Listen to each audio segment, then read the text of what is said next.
Well, hello, my loves. It's been a very long time since you've seen my face. Or Fredward's. He's been here the whole time, though. He's missed all of you so much. Okay, so here's the deal. I haven't done any scary stories for quite a while. I had to take a break for a little bit. I have a lot of stuff on my plate, and I'm just trying to get through it all. I had a setback with health issues. I'm slowly treading water, trying to get through everything. But horror stories and, just doing the scary story stuff is like really important to me. I mean, I don't necessarily get like paid to do this or anything like that, but I just really enjoy it. And I think it's important for people to continue with things that bring them joy, even if it is freaky, creepy, scary shit like what I do. You know what I'm saying? So I just kind of want to keep doing it.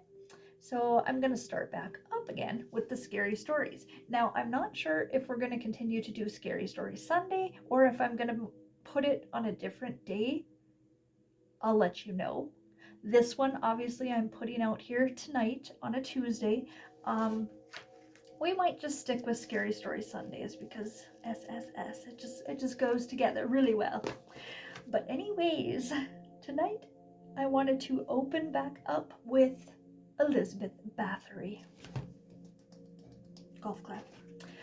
So, you might know a little bit about Elizabeth, and I just basically want to dive a little deeper into her background. Um, just some things. Yeah. Okay, let's get into it.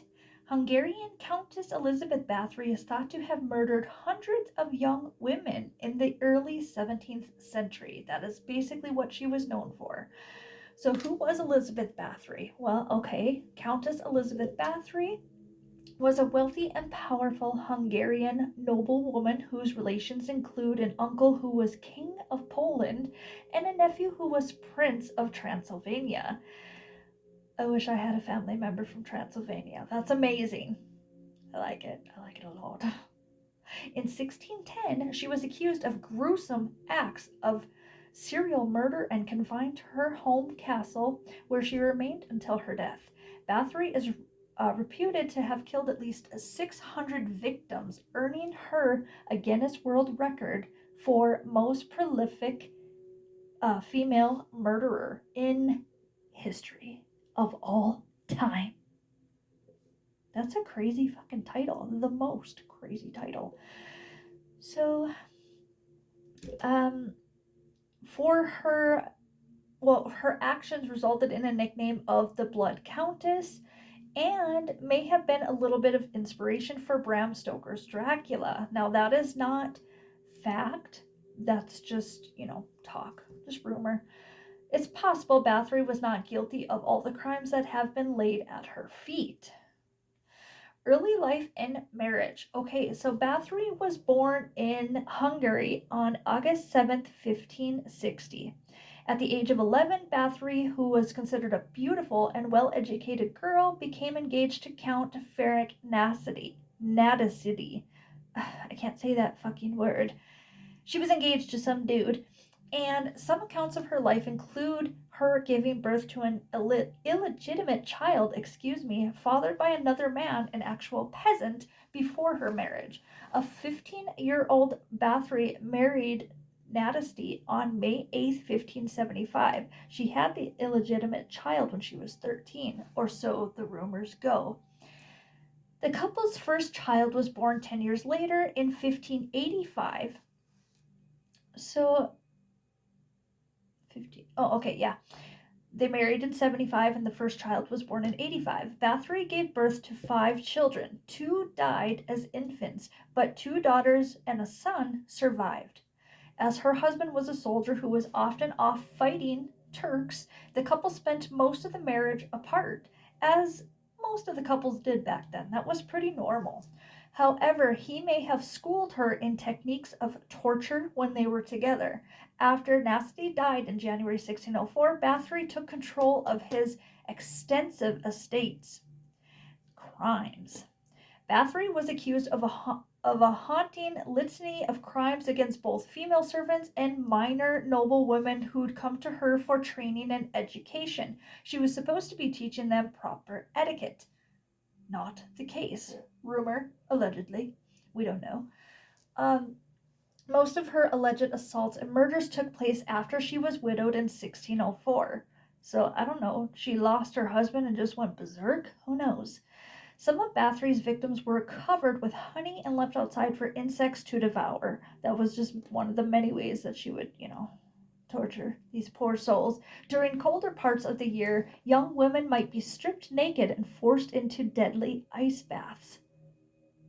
And now there's motherfuckers doing it for fun. Man, times change. Bathory sometimes tortured girls by driving needles into their fingers, cutting their noses or lips, or wiping them with stinging needles. Good Christ, woman. She would bite shoulders and breasts as well as burning the flesh, including the genitals of some of the victims. God rest their souls. The intimate nature of Bathory's attacks suggests a sexual motivation, though it's impossible to know with certainty what compelled her to act like the capital CUNT that she was being. Depictions of Bathory often mention her bathing in blood of virgin victims in an attempt to recapture her lost youth. However, this depraved action isn't backed up by contemporaneous witness accounts, which otherwise didn't shy away from gore. The first mention of Bathory's bloodbaths came 100 years after her death, and thus seems to be an invention. Capture.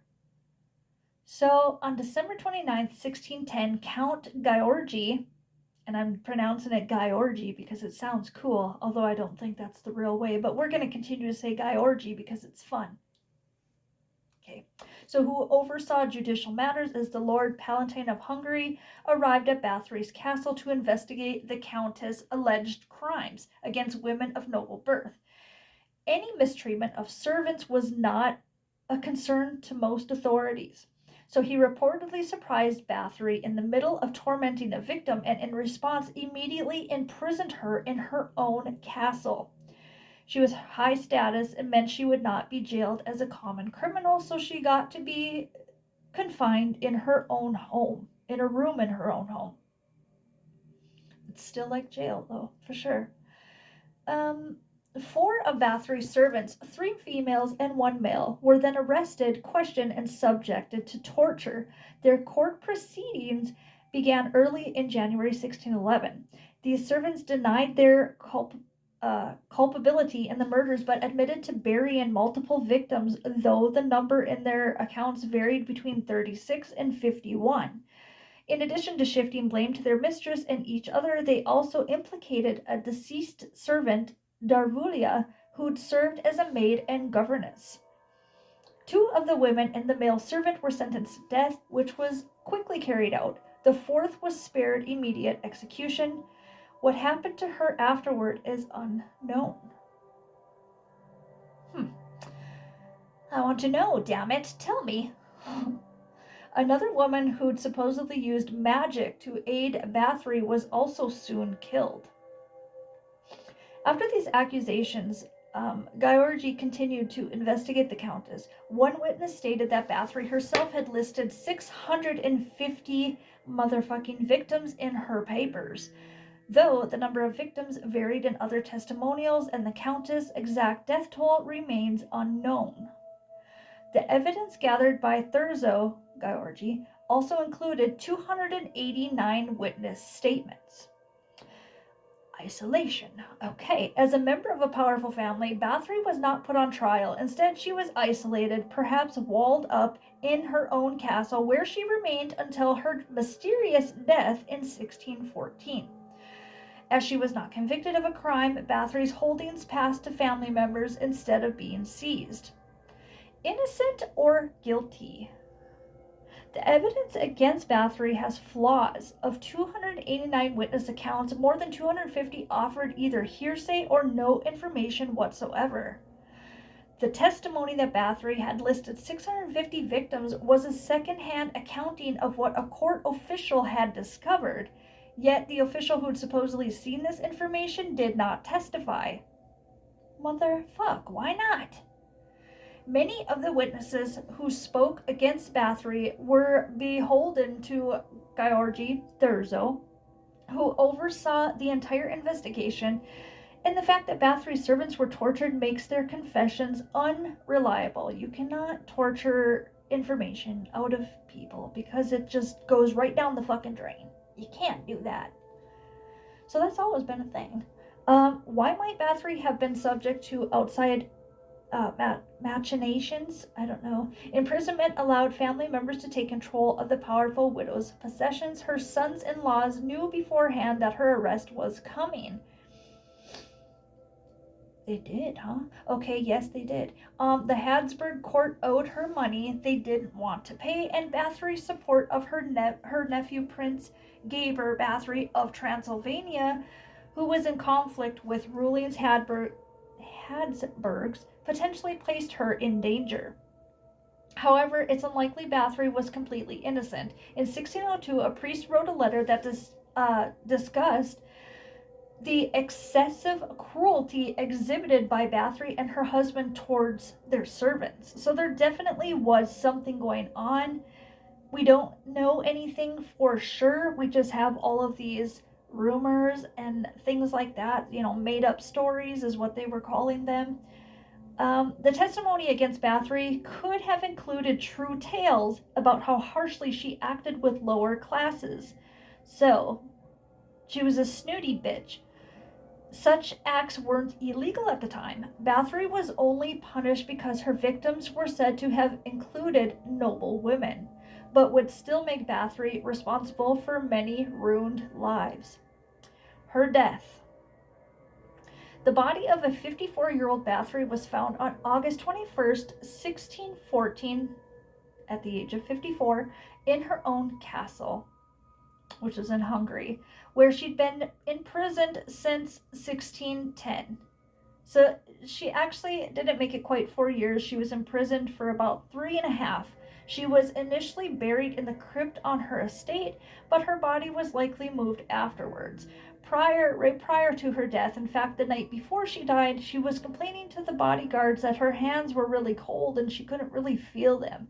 They told her everything's fine, just go lay down. She had gone to sleep that night and she never woke up.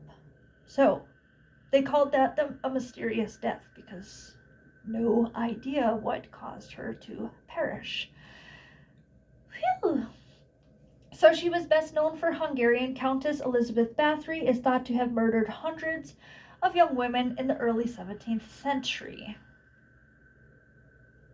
That is our Elizabeth Bathory. And that's just the gist on her. She was a very rich woman. Can you see that? Lovely picture, right? Just lovely. The weird thing, and that wasn't in this story, but I had read some other stories somewhere. I wish I could give you the actual sources so that you could check it out yourself. And if I find it, I swear I'll put it under this video. But I had read that, she bathed in the blood of virgins and sometimes would even drink a little bit because she was convinced that this would help her keep her youth or bring her youth back or just sustain the youth, whatever. She thought she would be beautiful, vibrant, youthful. In the 3 years when she was captured, obviously she was no longer bathing in the blood of virgins. She wasn't applying it to her face. She wasn't drinking any of it, nothing like that. And I had read that in those 3 years, she was a beautiful woman. In those 3 years, though, when she was captured when she was 51. She lived to be 54. She had literally aged like 20 years in 3 years. So, just gonna throw this out there. I don't know. Maybe old Countess had something, she knew something that we didn't know with that whole bathing in the blood of virgins. Because she was youthful and she was beautiful. But then she was captured. And in those 3 years, she just completely aged like an old hag. Maybe she was a witch. I don't know. Maybe she really was a vampire. She was drinking and bathing in it and all the fun stuff that vampires do. And yeah, she wasn't able to do that while she was locked up. So she just withered away. Right, Fredward? She just withered into nothing. Finito. But yeah, so it's good to be back with Scary Stories. That was Elizabeth Bathory. I hope I answered some questions for you on it. I don't know if you wanted to know about her, but now you do. I want you to know all the freaks of history. There's lots of them. We could literally do this until the end of time and I wouldn't get through everybody. That is really fucking sad. It's true, and it's sad. Whew. Yeah. All right, so what is it? It's Tuesday night. Like I said, I don't know if we're, you know what? I already decided. We're just going to keep it Scary Story Sundays. I'm putting this one out here tonight because I haven't been around for a while and I just wanted to put something out there for you guys to listen to. So I'll be back on Sunday night with a new scary story time for you. Always at bedtime. I usually try to post them by like 9 p.m. or 10 p.m. And if you're already sleeping before that, you can just check it out on Monday. I'll make your Mondays so much better. Right, Frederick? You and I. We will boost everybody's happiness and scariness. I don't know. I don't know if you find these scary or not. They're probably not that scary. I mean, I could use my creepy voices. I don't have creepy voices. I mean, maybe a little bit. If my Tourette's kicks in, then I do. Okay. That's enough. Somebody take this away from me. Anywho, I will see you Sunday night with another scary story. Put in the comments if there's something that you would like me to dive into as far as scary stories go. So you know that we do the paranormal, we do urban legends, we do true crime, we do what the fuck facts, because those are really fun. I like those. Pretty much anything creepy, scary, weird, we will do that. Okay? All right. Again, see you Sunday night with a new scary story. I love you all so much, and it is fucking good to be back. All right. Bye.